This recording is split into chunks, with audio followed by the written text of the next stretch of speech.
YouTube, it's Ben here with the 60-gallon Cichlid tank, and let's do an update where things are at. First of all, as you can see, the fish are doing very, very well.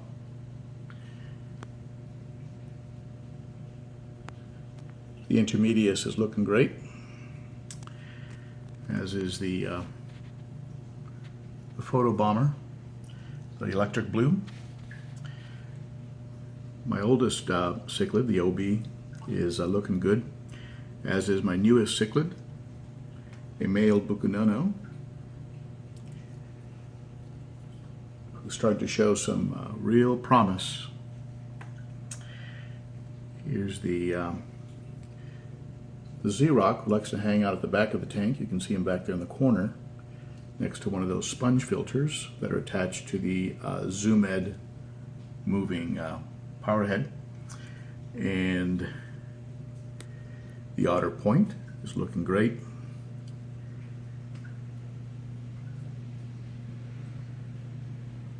He tries to be a tough guy sometimes. And Taiwan Reef. Taiwan Reef is looking good. Otter Point and the electric blue love to photobomb. The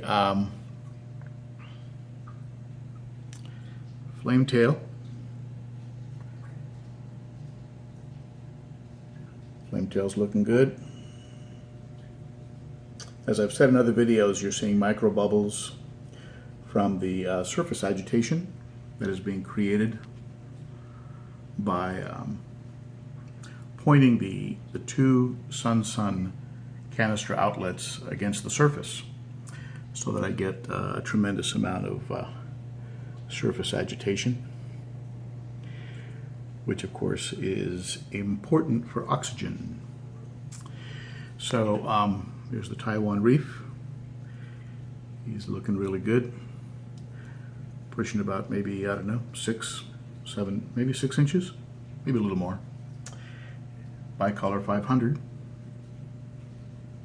Bicolor 500 is looking good. And this little fellow here, I believe might be an orange shoulder. He's starting to color up, starting to show some good color. And as some of you know, I have a little sulfurhead peacock that lives in here in the rocks. And he's going to be a lot happier when I move all of these big fish out of this tank and leave him behind, so he can have the run of this tank along with some juvies that I'm going to bring in. By the way, I have that eye biter back there.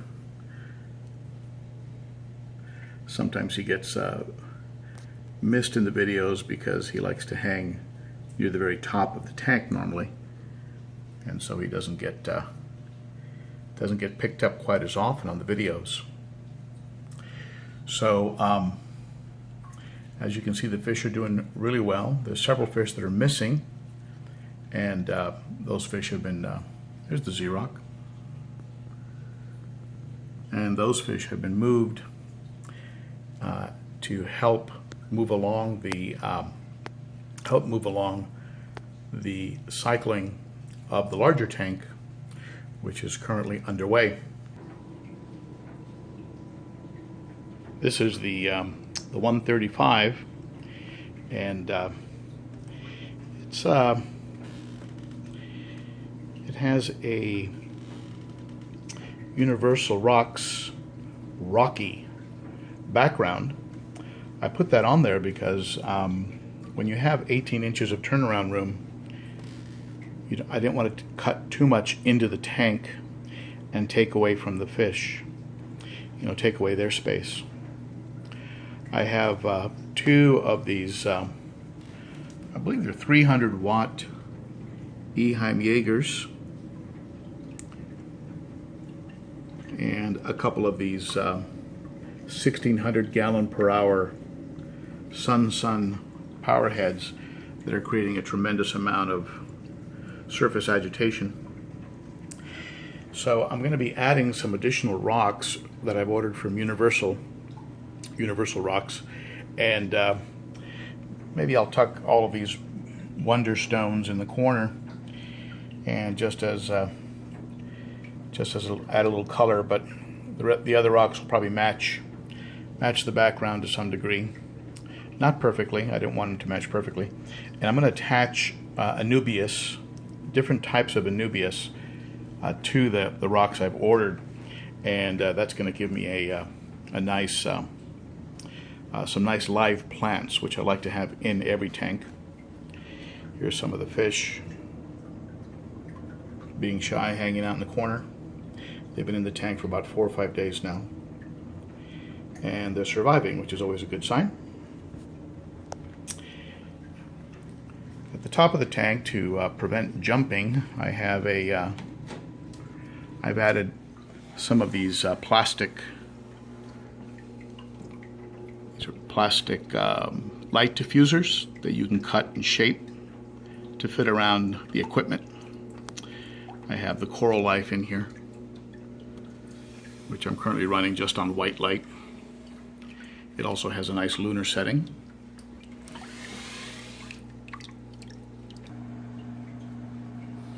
Under the tank I have this FX6 beast running that pumps out a tremendous amount of water. It is a very large unit, and for that reason I've had to take this middle post and make it removable. So this post comes out, and I can pull it out when I'm going to do servicing on the canister, otherwise I wouldn't be able to get to it. I have a couple power strips under here that you can see. There's one of them.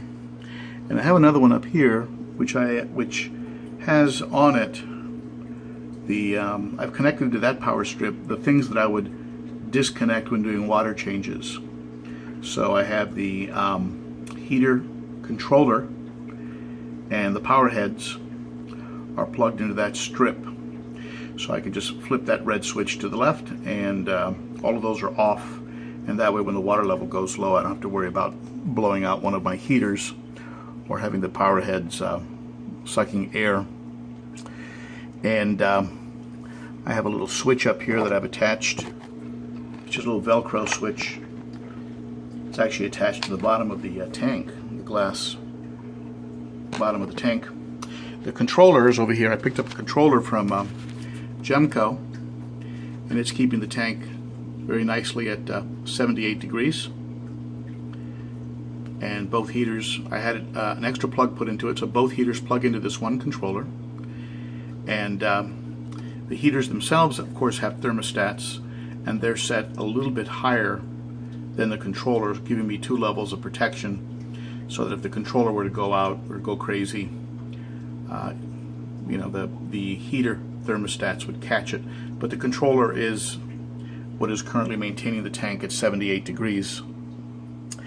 So that's the update on this guy, and I'm looking forward to putting in the larger rocks, attaching the plants to those rocks, and then adding fish. And I'm sure it's going to look great, and you can see it in its entirety. 135 gallons. It's 72 inches across, 24 inches high, and 18 inches from front to back. I put some black marine sand. I think it's from a company called Ocean's Alive Active, I think it's called. And though it was designed originally for saltwater use, you can use it with cichlids as long as you rinse it out, which I wanted to do anyway because some of the reviews of that substrate talked about how there was a lot of dust and things of this nature, and so I wanted to go ahead and wash all of that out anyway. This is just 80 pounds, contrary to what is normally recommended for aquariums. This is just 80 pounds of substrate for the footprint that I just described, 18 back, 72 across. And it still gives me a nice layer of sand that the fish will be able to play around in, and but not too much to where I can get pockets of detritus, muck, and the other stuff that can set up down there. So that's the update on the 135.